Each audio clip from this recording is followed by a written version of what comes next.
Hello dear friends. On this video, I want to show you how to create a secret folder on your Linux.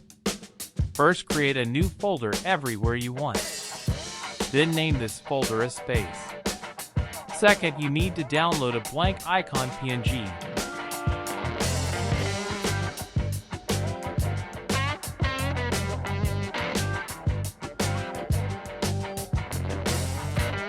Save this icon somewhere on your hard drive.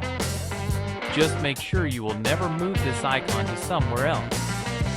I saved this icon on my desktop for this tutorial. Finally, from the properties of this folder, select the blank icon as the icon of this folder.